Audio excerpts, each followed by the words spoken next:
Hello friends, मी मोनिका आणि Monika blouse cutting and stitching या चॅनलमध्ये सर्वांचं मनापासून खूप खूप स्वागत। मैत्रिणी, तुम्ही टायटल पाहिलंच असेल की बिघडलेला ब्लाउज कशा पद्धतीने दुरुस्त करायचा। तर हा जो ब्लाउज आहे हा बिघडलेला नाही आहे, परंतु तो जो गळा आहे तो थोडासा वरती झालेला आहे आणि तो खोल गळा घ्यायचा आहे। आता पूर्ण ब्लाउज रेडी आहे स्टिचिंग करून, शिवाय मी त्याला हुक वगैरे सुद्धा लावून घेतलेले आहेत। आणि आता हा ब्लाउज आपल्याला दुरुस्त कशा पद्धतीने करायचा। जर तुमच्याकडे असं कस्टमर आलं, जर गळावरती झालेला असेल तो गळा कशा पद्धतीने आपल्याला दुरुस्त करायचा आहे, खोल करायचा आहे, तर त्यासाठी मैत्रिणींनो हा व्हिडिओ खूप महत्त्वाचा आहे आणि हा व्हिडिओ लास्टपर्यंत पहा अशी ना मी मनापासून तुमच्याकडे प्रार्थना करते। कारण की खूप महत्त्वाची गोष्ट आहे आणि ती पण तुमच्याबरोबर होऊ शकते। आज माझ्याबरोबर झाली की नाही, तुमच्याबरोबर सुद्धा तसं होऊ शकतं।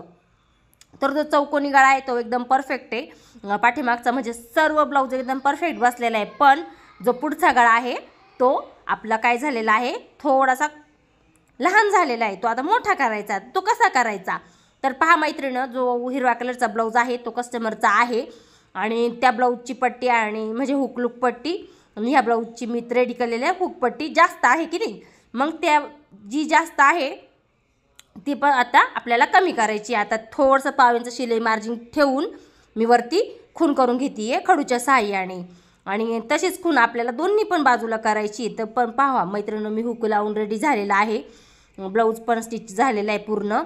आता आपल्याला काय करायचं आहे तर सगळ्यात महत्त्वाची गोष्ट असते जी आपली कस्टमरला जर ब्लाऊज परफेक्ट म्हणजे कसं कम्फर्टेबल वाटला पाहिजे, त्यासाठी आपण काय केलं पाहिजे तर हा जो ब्लाऊज आहे कस्टमरला पूर्णपणे बसला व्यवस्थित, पण त्यांना गळा खोला हवा आहे आणि हा जरा वरती झालेला आहे।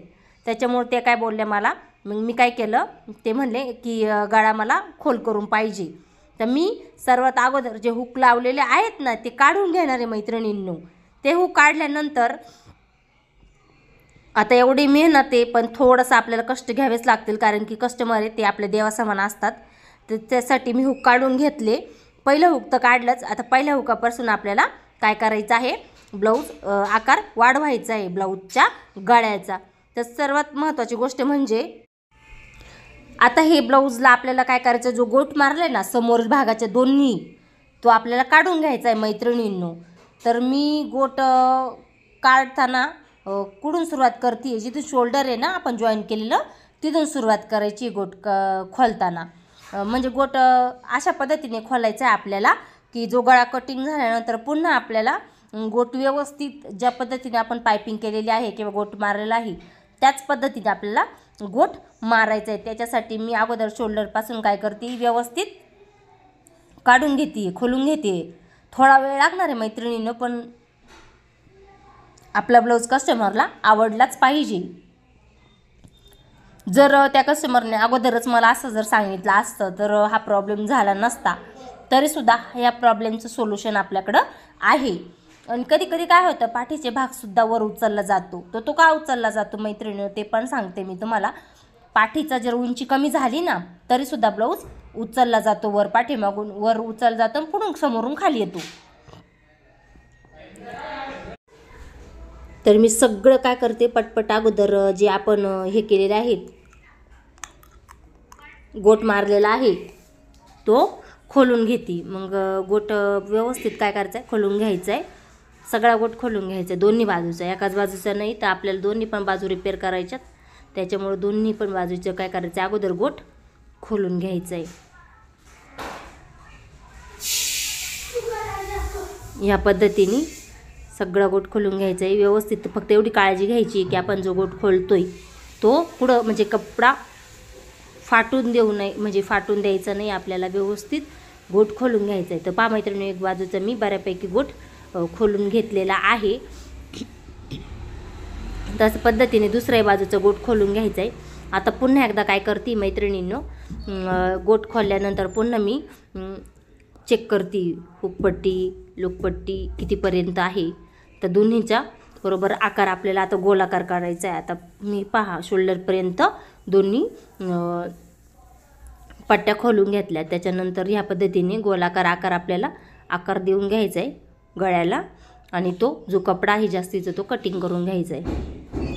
व्यवस्थित आकार द्यायचा आहे, आपल्या ज्या कटोरीला आकार असतो त्या पद्धतीने व्यवस्थित आकार देऊन घ्यायचा आहे.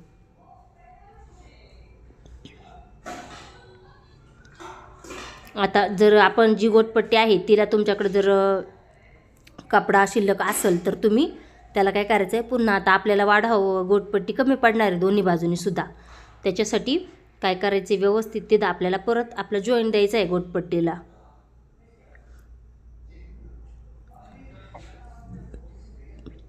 दोन्ही बाजूला जॉईंट द्यायचा. माझ्याकडे आहे थोडंसं कपडा शिल्लक, मग मी काय करते, दोन्ही पण बाजूला जॉईंट दिलेले आहेत. आता मी ब्लाऊज स्टिचिंग करून घेते. आता हा ब्लाऊज स्टिचिंग करताना ही काळजी घ्यायची की आपण ज्या पद्धतीने पहिला गोट मारला होता की नाही, त्याच पद्धतीने आपला गोट व्यवस्थित झाला पाहिजे आणि ब्लाऊज पण फिनिशिंगमध्ये दिसला पाहिजे.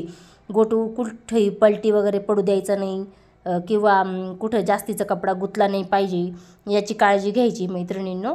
तर अशा पद्धतीने आपले गोट आता मी जवळजवळ बऱ्यापैकी गोट लावून घेतलेला आहे.